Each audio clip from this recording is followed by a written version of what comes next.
Hello students, मेरा नाम doctor Kapil Jain, आपका केमिस्ट्री प्रोफेसर। स्टोइचियोमेट्री या जो मोल अभिधारणा है, हम लगभग अब इस सीरीज़ को ख़त्म करने जा रहे हैं। और इस सीरीज़ में आज के एपिसोड में आप ये देखने जा रहे हैं कि कॉन्सेंट्रेशन टर्म्स या सांद्रता पदों में जो हमारे पास अगली कुछ कॉन्सेंट्रेशन टर्म्स हैं वो कौन सी हैं और उनसे रिलेटेड किस प्रकार से आपसे प्रॉब्लम्स पूछी जा सकती हैं।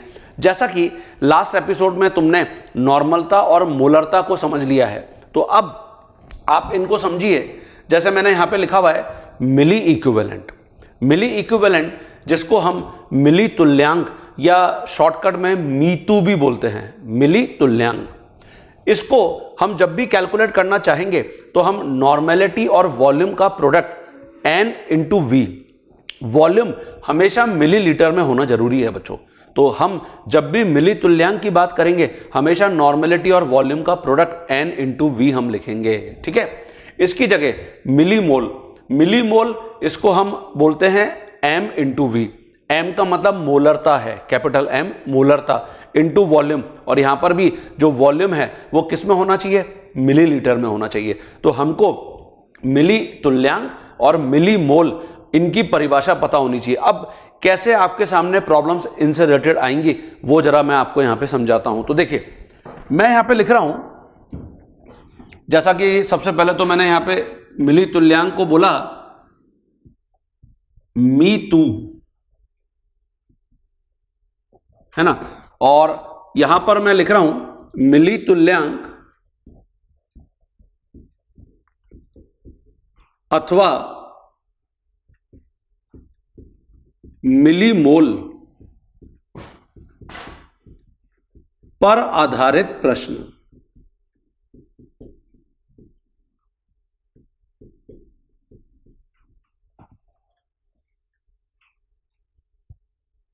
ये देखिए, तो अगर मैं मिली तुल्यांक या मिली मोल पर आधारित प्रश्न की बात करता हूं, जैसे समझिए जरा आप सभी, आपको बोल रहा है कि 1 विलियन जिसमें 2 लीटर N/30 H3PO4 उपस्थित है के मिली तुल्यांक बताइए।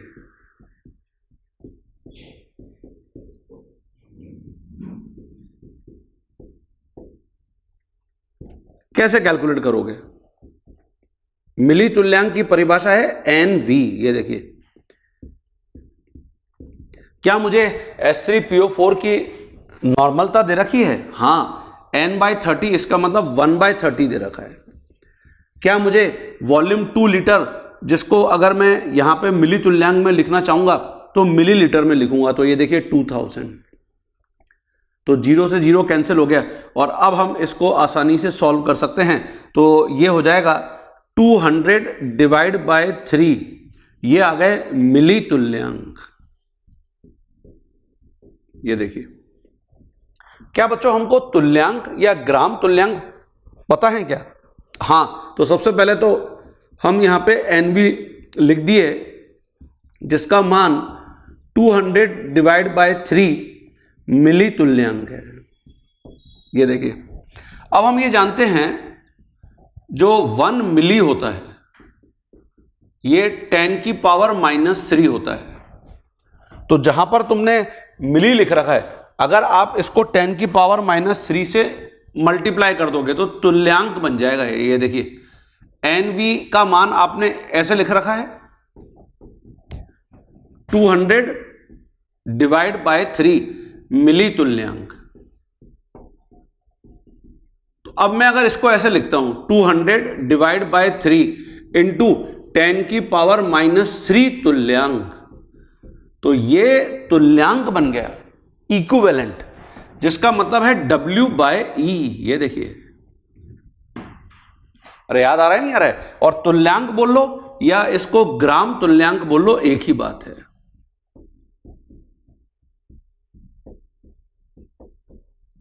ये देखिए, तो इसका मतलब यह हुआ कि W/E का मान 200/3 इंटू 10⁻³ तुल्यांक अथवा ग्राम तुल्यांक है। और इसके आधार पर अब देखिए 200/3 क्या था, मिली तुल्यांक था, है ना। इसका मतलब मैं W/E को NV से बहुत आसानी से संबंधित कर सकता हूं। तो मैं यहां पे ऐसे लिख सकता हूं, देखिए W/E ये NV इंटू 10⁻³ के बराबर हो गए, ये देखिए। तो ये बहुत ही महत्वपूर्ण संबंध है, रिलेशन है। तो इससे मैं आसानी से तुल्यांक अथवा ग्राम तुल्यांक को, देखिए W/E का मतलब है तुल्यांक अथवा ग्राम तुल्यांक,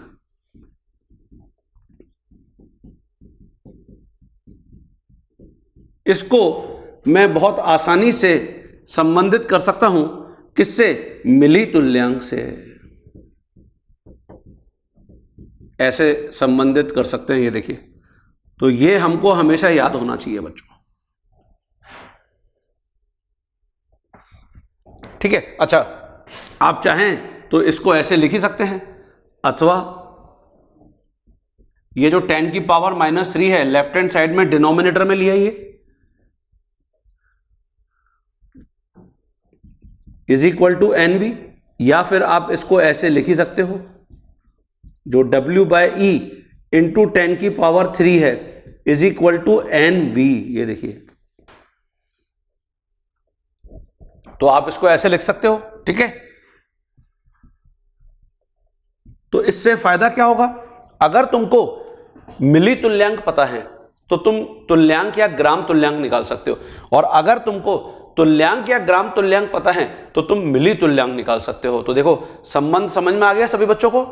तो हमने क्या सीखा, जब भी मुझे मिली तुल्यांक निकालने हैं, मैं जो भी नॉर्मलता है उसको आयतन, और आयतन हमेशा किस में होना चाहिए, मिलीलीटर में, उससे मल्टीप्लाई करके रिलेशन निकाल लूंगा, मिली तुल्यांक निकाल लूंगा, ठीक है बच्चों। कुछ और प्रॉब्लम्स को ऐड करता हूं, पहले ये लिख लीजिए सभी अपनी कॉपी में।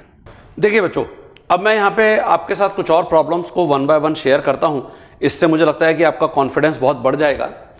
जैसे यहां पर मैंने लिखा हुआ है, निम्नलिखित विलयनों के मिली तुल्यांकों की गणना करो। आपको कुछ अलग अलग प्रकार के यहां पर अम्ल या क्षार दे रखे हैं, और इनके लिए अलग अलग प्रकार की इंफॉर्मेशन दे रखी हैं, और आपसे पूछ रहा है कि बताइए इनके मिली तुल्यांक क्या हैं। तो 1 बाय 1 हम इनको अटेंड करते हैं। देखिए सबसे पहले जो ऑप्शन नंबर ए है, ऑप्शन नंबर ए में आपको यहां पर दे रखा है 80 ग्राम NaOH। ये देखिए 80 ग्राम NaOH, इसका मतलब यहां पर आपको दिया गया है W, मतलब NaOH का भार, ये आपको 80 ग्राम दे रखा है, ठीक है। और क्या हम जानते हैं क्या, NaOH का जो तुल्यांकी भार होता है, NaOH का तुल्यांकी भार, जिसको हम कैपिटल E से रिप्रेजेंट करते हुए आ रहे हैं, तो NaOH क्षार है, क्षार की अम्लीयता होती है, अम्लीयता इसकी 1 है, तो इसका मतलब इसका जो भी ग्राम अणु भार है उसी के बराबर तुल्यांकी भार होगा। ये देखिए 40 ग्राम।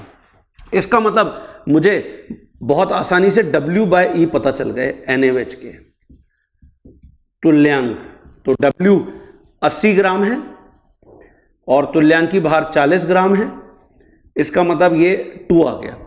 अब मुझे निकालना मिली तुल्यांक था, तो देखिए अभी हमने ये संबंध निकाला है, W/E अगर मुझे पता चल गया, इसको अगर मैं 10⁻³ से मल्टीप्लाई कर दूंगा तो मुझे क्या मिल जाएंगे, मिली तुल्यांक। यही हमने अभी लिखा है, ठीक है बच्चों। तो बहुत आसानी से आपका आंसर आ जाएगा। मैं वहां लिखता हूं, ये लिख लीजिए प्रॉब्लम पहले तो सभी।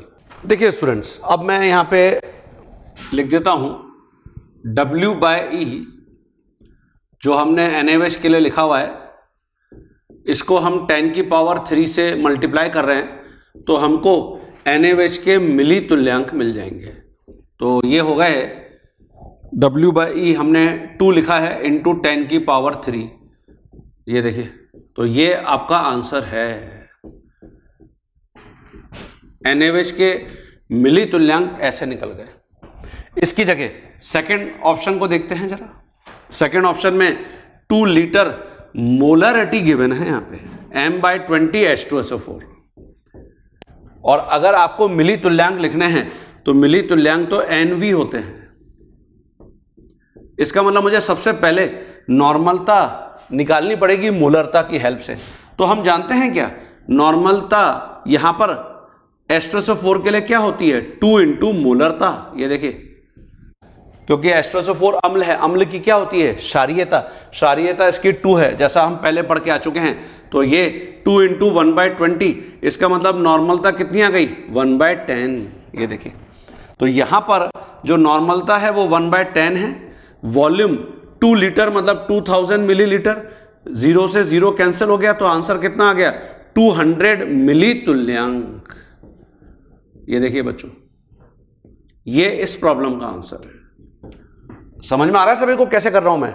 इसकी जगह अगर हम सी ऑप्शन पर आते, सी ऑप्शन में 3 litre N/30, 3 litre N/30 calcium hydroxide दे रखा है, और यहां पे तो ऑलरेडी हमको नॉर्मलता ही दे रखी है।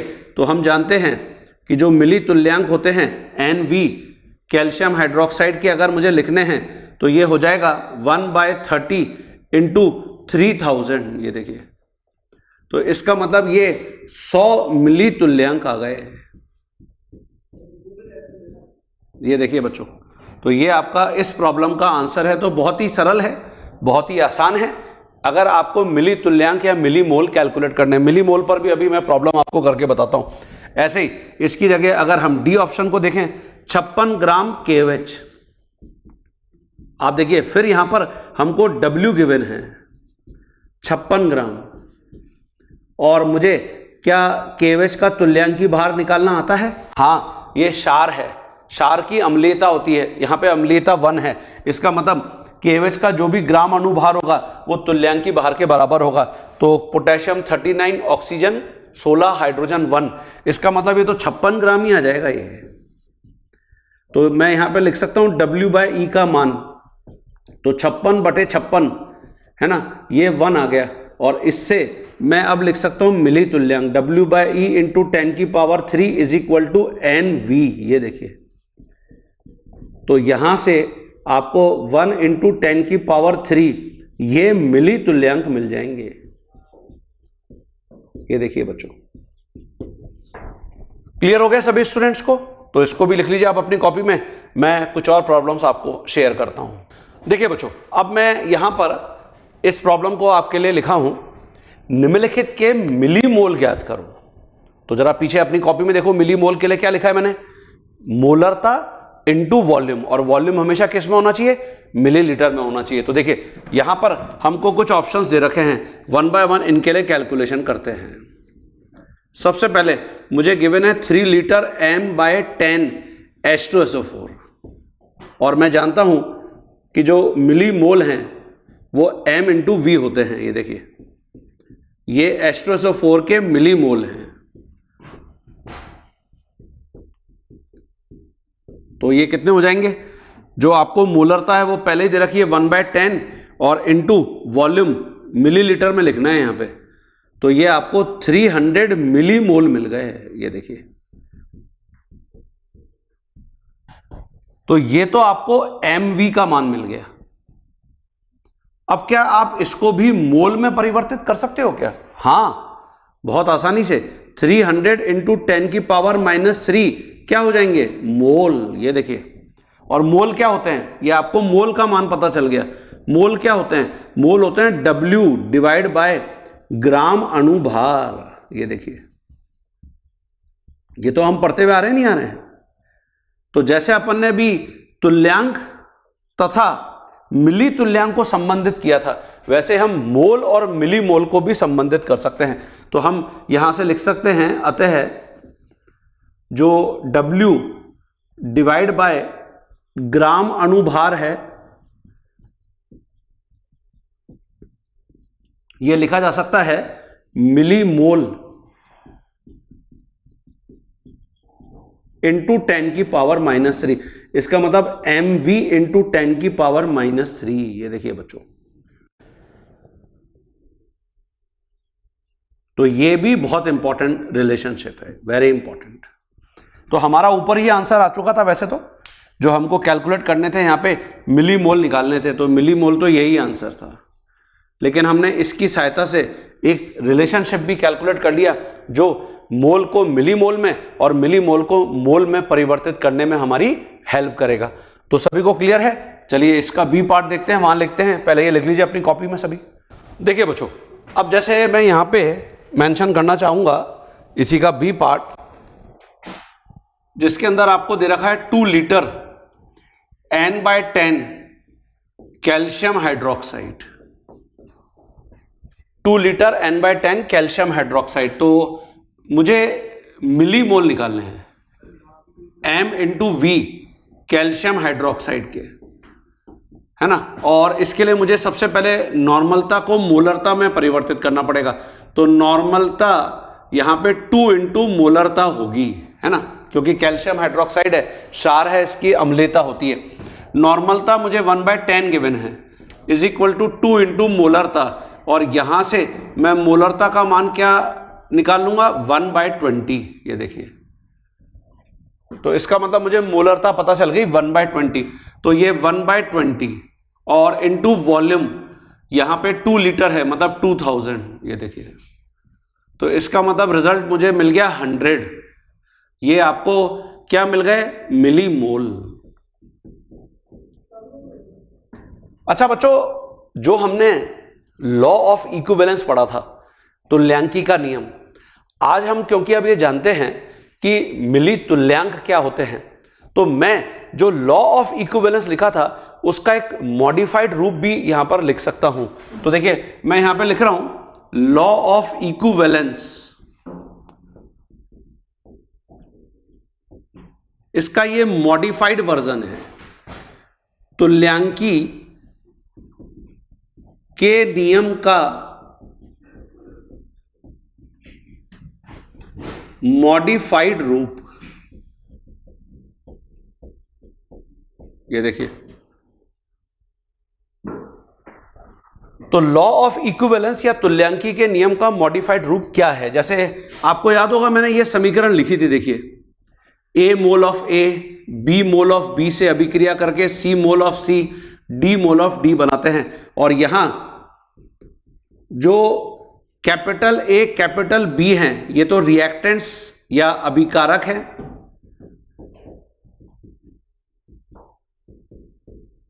और जो कैपिटल C कैपिटल D हैं ये प्रोडक्ट्स उत्पाद हैं,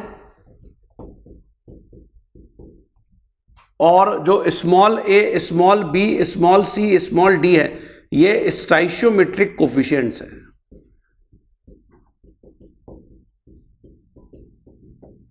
ये देखिए, ठीक है। तो अब मैं जब इसके ऊपर तुल्यांकी का नियम लगाता हूं, तो तुल्यांकी के नियम अनुसार, तुल्यांकी का नियम हमने क्या पढ़ा था? हमने ये पढ़ा था कोई भी स्टाइशियोमेट्रिक कोफिशिएंट होने दीजिए, उससे कोई फर्क नहीं पड़ता, जो भी W/E है, मतलब तुल्यांक या ग्राम तुल्यांक, W/E A के, W/E B के, W/E C के, W/E D के, ये सब बराबर हैं। ये देखिए, ये सब बराबर हैं। और W/E क्या मैं अब जानता हूं क्या? अभी हमने लिखा था कि W/E NV इंटू 10 की पावर -3, ये ऐसे लिखा जा सकता है, ठीक है। इसका मतलब मैं यहां पे लिख सकता हूं मिली इक्विवेलेंट A के इंटू 10 की पावर -3, मिली इक्विवेलेंट B के इंटू 10 की पावर -3, मिली इक्विवेलेंट C के इंटू 10 की पावर -3, मिली इक्विवेलेंट D के इंटू 10 की पावर -3। ये देखिए बच्चों, लिखा जा सकता है। और यहां पे सभी में जो 10 की पावर -3 से 10 की पावर -3 है वो कैंसिल कर दीजिए, तो इसका मतलब आपको ये रिलेशन मिल जाएगा। आप देखिए, NV of A, NV of B, NV of C, NV of D। ये देखिए, तो जिस प्रकार से तुल्यांक या ग्राम तुल्यांक बराबर होते हैं किसी अभिक्रिया में, सभी अभिकारक तथा उत्पाद के, उसी प्रकार से उन्हीं अभिकारक तथा उत्पाद के क्या बराबर होते हैं? मिली तुल्यांक। ये है हमारा मॉडिफाइड वर्जन। ये देखिए, वेरी इंपॉर्टेंट। तो समझ में आ गया हमने क्या किया? हमने सिंपली जो तुल्यांकी का नियम लिखा था उसमें हमने अभी लिखा है, क्योंकि W by E NV into 10 की पावर -3 होता है, तो जहां जहां पर भी W बाई ई था मैंने उसको NV इंटू 10 की पावर -3 से रिप्लेस कर दिया है। ठीक है बच्चों, तो परिभाषा यहां पे मैं लिख देता हूं और अब हम इससे रिलेटेड प्रॉब्लम देखते हैं कि इसको हम कैसे उपयोग में ला सकते हैं। तो पहले ये लिख लीजिए सभी बच्चे। हाँ बच्चों, तो देखिए अब मैंने यहां पे तुल्यांकी का जो नियम है उसकी परिभाषा भी लिख दी है। तो जो पहले ही हम परिभाषा ऑलरेडी पढ़ के आ चुके हैं उसी को मैंने थोड़ा सा मॉडिफाइड कर दिया है, जैसा कि अभी हमने यहां पर समझा। किसी रासायनिक अभिक्रिया में अभिकारकों तथा उत्पादों के तुल्यांक, जिनको हम ग्राम तुल्यांक बोलते हुए आ रहे हैं, W बाई ई बोलते हुए आ रहे हैं, तो ये तो बराबर होते ही हैं। आज के बाद हम इसको ऐसे याद रखेंगे, एवं मिली तुल्यांक, जिसको हम अब NV से जानते हैं, हमेशा बराबर होंगे। इससे कोई फर्क नहीं पड़ता कि अभिकारक तथा उत्पादों के स्टोइचोमेट्रिक कोफिशिएंट्स क्या हैं, ये हम पहले ही पढ़ के आ चुके हैं। तुल्यांकी का नियम या तुल्यांकी विधि हमको कभी भी अभिक्रिया को संतुलित नहीं करना पड़ता। ठीक है बच्चों, तो जैसे कि मैंने यहां पे उदाहरण लिखा है सल्फ्यूरिक अम्ल, जिससे हमको 2H+N और प्लस सल्फेट आयन मिलते हैं। जब मैं इसके ऊपर तुल्यांकी का नियम लगाऊंगा तो अब मैं इसको कैसे लिख सकता हूं? मैं लिख सकता हूं H2SO4 के मिली तुल्यांक, ये जो भी होंगे इससे मिलने वाले H+ आयन के मिली तुल्यांक सल्फेट आयन के मिली तुल्यांक के बराबर होंगे। तो किसी भी दी गई अभिक्रिया में हमेशा ये एकदम सही कॉन्सेप्ट फिट बैठता है। ठीक है, कुछ और प्रॉब्लम्स मैं आपको यहां पे अब करके बताऊंगा, पहले ये लिख लीजिए सभी स्टूडेंट्स। हाँ बच्चों, देखिए जैसे मैंने एक प्रॉब्लम यहां पे लिखा है, यदि 300 मिलीलीटर N/10 H2SO4 विलयन 500 मिलीलीटर N/10 HNO3 विलयन को 400 मिलीलीटर N/20 HCl विलयन के साथ मिक्स किया गया, तो परिणामी मिश्रण की नॉर्मलता की गणना करो। पहले क्वेश्चन समझना जरूरी है कि क्वेश्चन में आपको क्या क्या दिया गया है। तो देखिए, दिया गया है, आपको यहां पर दिया गया है कि जैसे ये मान लो कि ये 3 बीकर हैं, ये देखिए, ये जो पहला बीकर है इसके अंदर जो विलयन भरा हुआ है वो विलयन है 300 मिलीलीटर N/10 H2SO4 विलयन। जो दूसरा बीकर है इसके अंदर 500 मिलीलीटर N/10 HNO3 विलयन भरा हुआ है, और जो तीसरा बीकर है उसके अंदर 400 मिलीलीटर N/20 HCl विलयन भरा हुआ है। हमने इन तीनों को मिक्स कर दिया है, तो मिक्स करने से क्या हुआ, हमको एक परिणामी विलयन मिला है। ये देखिए, ये परिणामी विलयन है, ये रिजल्टेंट सॉल्यूशन।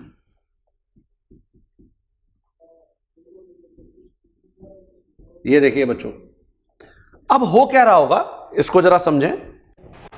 जो H2SO4 का विलयन है, क्योंकि H2SO4 अम्ल है और अम्ल हमेशा आयोनाइज्ड होते हैं, तो देखिए ये जो H2SO4 है ये इस बीकर में ऐसे रह रहा होगा 2H+ और प्लस SO4-2। मैं मान लेता हूं कि H2SO4 इसके जो मिली तुल्यांक हैं वो N1V1 है, ये देखिए, और जो H2SO4 के मिली तुल्यांक हैं वो तुल्यांकी के नियम अनुसार H+ आयन के मिली तुल्यांक हैं, सल्फेट आयन के मिली तुल्यांक हैं, ये देखिए। ठीक है, और क्या मुझे H2SO4 की नॉर्मलता और वॉल्यूम पता है? हाँ, क्या है ये मुझे पता है, यहां पे 1/10 × 300, ये देखिए, तो इसका मतलब ये 30 मिली इक्विवेलेंट है। आइए HNO3 को देखते हैं। जो HNO3 से हमको H+ और प्लस NO3- मिल रहा है, इसका मतलब मैं मान लेता हूं N2V2 ये HNO3 के मिली तुल्यांक हैं, जो इससे मिलने वाले H+ आयन के जो इससे मिलने वाले नाइट्रेट आयन के मिली तुल्यांक हैं। और इसको अगर आप कैलकुलेट करना चाहेंगे तो नॉर्मलता 1/10 है, वॉल्यूम 500 है, इसका मतलब ये 50 मिली इक्विवेलेंट आ गए। और ऐसे ही जो HCl है, तो HCl आपको यहां पर 400 N/20 HCl दे रखा है, तो HCl इससे H प्लस Cl माइनस बन रहा है, N3V3 मान लेते हैं।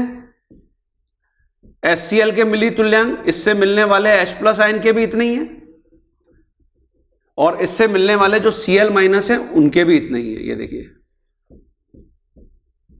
ठीक है बच्चों, और ये कितने हैं, 400 वॉल्यूम है और 1/20 इंटू 400, ये देखिए। तो 0 से 0 कैंसिल, इसका मतलब ये आंसर आपको मिल गया 20। ठीक है बच्चों, अब आपने क्या किया, इन सबको उठाया और यहां मिक्स कर दिया है। तो क्या जा रहा है इस बीकर के अंदर, परिणामी विलयन में क्या क्या जा रहा है? देखिए सभी में H प्लस आयन है, यहां भी H प्लस आयन है, यहां भी H प्लस आयन है, यहां भी H प्लस आयन है। तो इसका मतलब एक तो सभी से H प्लस आयन जा रहे हैं, सभी से H प्लस आयन यहां पर आ रहे हैं। ठीक है, आ रहे हैं। प्लस इसके साथ साथ और क्या आ रहा है, जो H2SO4 है वहां से आ रहा है सल्फेट आयन, प्लस HNO3 से नाइट्रेट आयन, HCl से Cl माइनस, ये देखिए। अब मुझे बोला गया है कि परिणामी विलयन की नॉर्मलता बताओ, क्या मतलब हुआ इसका? तो इसका आंसर सुनिए। अगर आप सारे अम्ल मिला रहे हैं तो जो परिणामी विलयन में सबसे सक्रिय आयन जो है, सक्रिय आयन, एक्टिव आयन, सक्रिय आयन या एक्टिव आयन, ये देखिए, ये H प्लस आयन्स हैं। ये सक्रिय का क्या मतलब है? जैसे आप अभी आगे एक चैप्टर पढ़ने जा रहे हो आयनिक साम्य, उसमें हम पढ़ेंगे कि जो परिणामी विलयन होता है या तो वो अम्लीय या क्षारीय, अगर हम अम्ल क्षार या क्षार क्षार या अम्ल अम्ल को मिलाते हैं, जिसके कारण परिणामी विलयन का कुछ pH होता है। और pH का मतलब ही होता है कि जो सक्रिय आयन्स हैं उनके कारण सांद्रता, pH, potential due to H plus ions. तो यहां पर जो सबसे सक्रिय आयन है वो H प्लस आयन है, जिसके कारण परिणामी विलयन कैसा है, अम्लीय है। तो अगर एग्जामिनर ने बोल रखा है कि परिणामी विलयन की या परिणामी मिश्रण की नॉर्मलता की गणना करो, तो अंडरस्टूड है कि मुझे H प्लस आयन की परिणामी नॉर्मलता निकालनी है। तो फिर आप बोलेंगे कि सर सल्फेट, नाइट्रेट और क्लोराइड आयन की अगर निकालने को बोलेगा तो कैसे बोलेगा? तो फिर बोलेगा आपको एग्जामिनर, परिणामी मिश्रण में सल्फेट आयन की नॉर्मलता निकालो, या नाइट्रेट आयन की नॉर्मलता निकालो, या Cl माइनस की नॉर्मलता निकालो, जो मैं आपको करके बताता हूं। ठीक है, तो पहले तो ये प्रॉब्लम देखो सभी को क्लियर है क्या? अब कैसे मैं परिणामी विलयन में सक्रिय आयन जो H प्लस आयन है उसकी नॉर्मलता की गणना करूंगा, वो मैं आपको यहां पे करके बताता हूं। पहले लिख लीजिए सभी। देखिए बच्चों, तो मैं यहां पे लिखूंगा कि अतः परिणामी विलयन में सक्रिय जो H प्लस आयन्स हैं की नॉर्मलता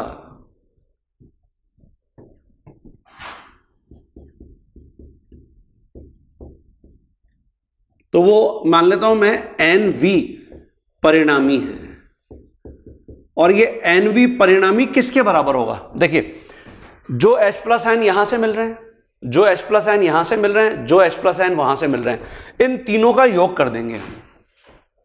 मतलब मैं यहां पे लिखूंगा N1V1, जो H प्लस आयन आ रहे हैं कहां से आ रहे हैं, H2SO4 से, प्लस N2V2, जो H प्लस आयन आ रहे हैं वो कहां से आ रहे हैं, HNO3 से, प्लस N3V3, जो H प्लस आयन आ रहे हैं वो कहां से आ रहे हैं, HCl से, और इससे हम NV परिणामी कैलकुलेट कर लेंगे। अरे समझ में आया? तो ये परिणामी विलयन में H प्लस आयन की सांद्रता है। तो सारे अम्लों को हमने जो मिली तुल्यांक है उनको जोड़ दिया है। तो मैं यहां पे लिख सकता हूं N1V1 जो H प्लस आयन है वो 30 है, N2V2 जो H प्लस आयन है वो 50 है, और N3V3 जो H प्लस आयन है वो कितने हैं 20 हैं, is equal to N into बताइए वॉल्यूम कितना है परिणामी विलयन का, यहां से 300 गया, यहां से 500 गया, यहां से 400 गया, तो इसका मतलब मैं यहां पे लिख सकता हूं जो परिणामी विलयन है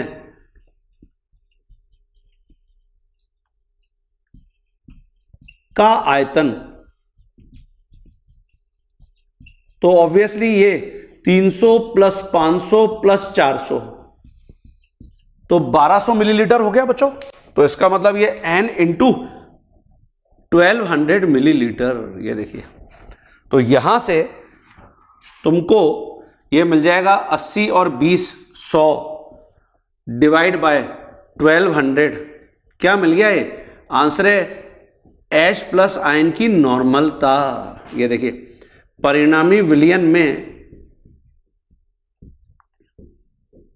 में H प्लस आयन की नॉर्मलता, जिसको हम सांद्रता बोलेंगे क्योंकि ये तो सांद्रता टर्म ही तो है ये देखिए।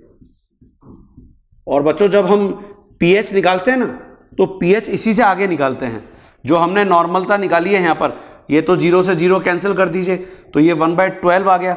अब जो pH होती है वो ये होती है, देखिए pH इज इक्वल टू क्या होता है negative logarithm to the base 10 hydrogen ion concentration, और यही हाइड्रोजन आयन कॉन्सेंट्रेशन यहां पे रखी जाती है वैल्यू, जिससे कि हमको pH का मान मिल जाता है।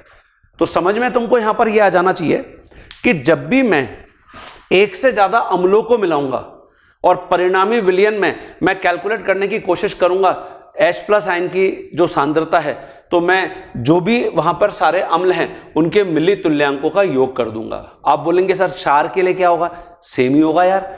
अगर क्षार के आपको परिणामी विलयन की नॉर्मलता निकालने को बोल रहा है तो वहां पे परिणामी विलयन में सक्रिय आयन कौन सा होगा, OH आयन।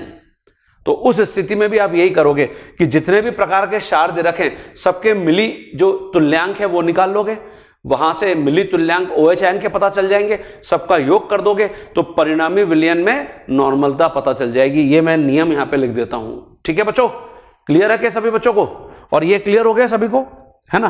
तो आगे आयनिक साम्य में हम इसी से एक पॉइंट और बढ़ेंगे, इसलिए बहुत इंपॉर्टेंट है बच्चों ये। तो देखिए मिली तुल्यांक का क्या इंपॉर्टेंट रोल है ये हमको समझ में आ रहा है, ठीक है। तो ये लिख लीजिए सभी स्टूडेंट। बच्चों उसमें एक पॉइंट और मैं आपको यहां पर हाईलाइट करना चाहूंगा, उसको और सुन लीजिए। जैसे अभी मैंने आपको बोला था कि आपसे प्रॉब्लम में पूछा गया कि परिणामी विलयन की नॉर्मलता बताओ, परिणामी मिश्रण की नॉर्मलता बताओ।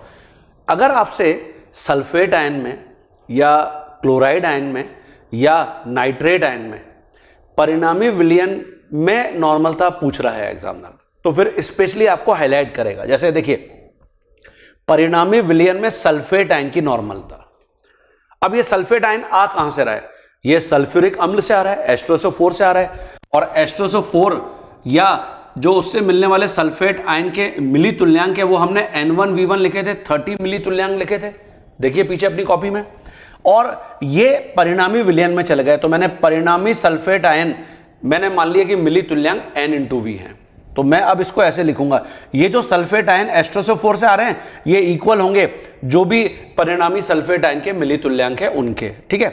अब मैं चाहता हूं सल्फेट आयन की नॉर्मलता निकल जाए। परिणामी विलयन का आयतन कितना है, 1200 ही रहेगा, क्योंकि वो तो परिणामी विलयन तो बना तीनों विलयन से है ना, समझ रहे हैं आप।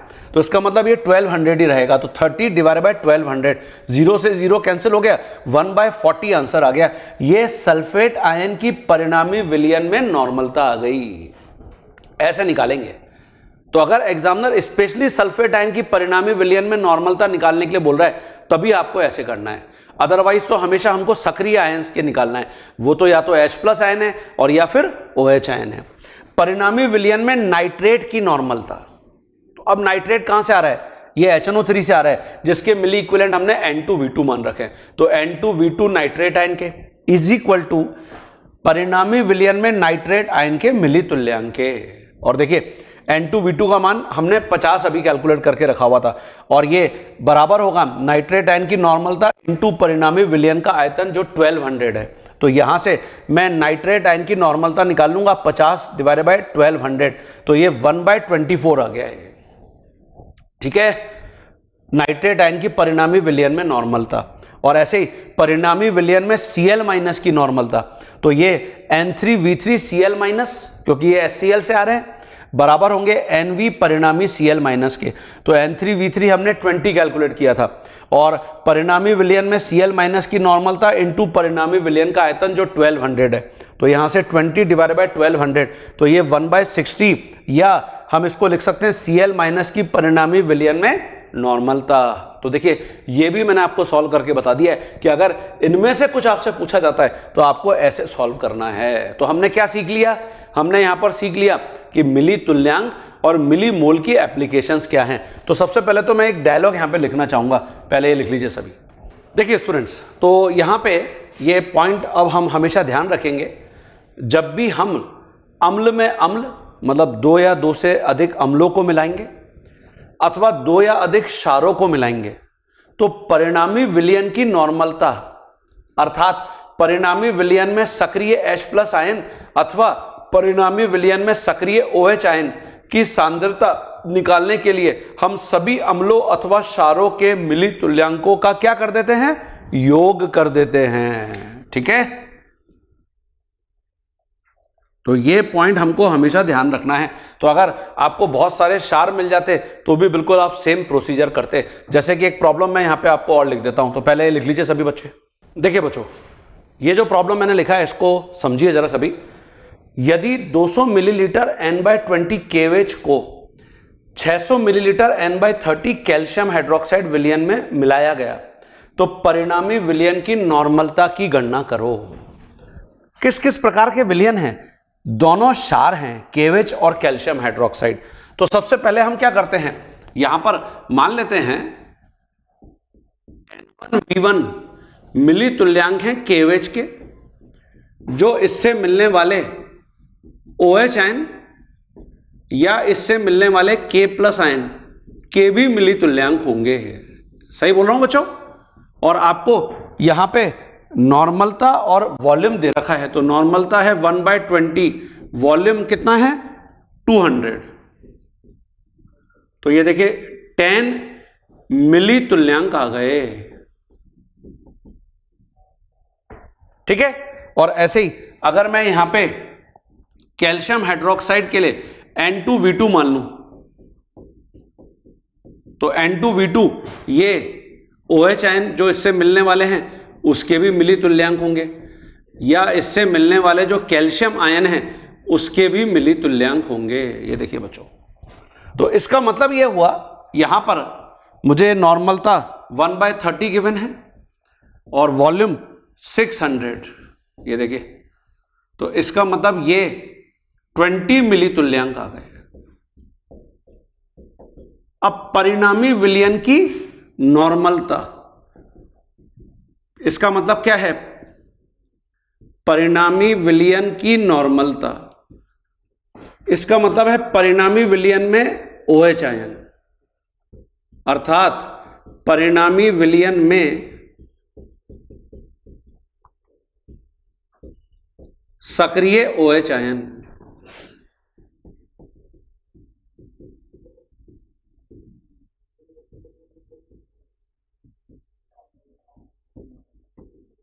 ये देखिए, तो मुझे कैल्शियम हाइड्रोक्साइड से जो OH आयन मिल रहे हैं और पोटेशियम हाइड्रोक्साइड से जो OH आयन मिल रहे हैं, मैं दोनों का योग कर दूंगा। तो N1V1 OH आयन ये KOH से मिल रहे हैं, N2V2 OH आयन ये कैल्शियम हाइड्रोक्साइड से मिल रहे हैं, इज इक्वल टू NV ये परिणामी OH आयन, परिणामी विलयन में OH आयन। ये देखिए, तो आपको ये ऑलरेडी पता है, ये तो 10 है और ये 20 है, और इज इक्वल टू ये परिणामी विलयन में OH आयन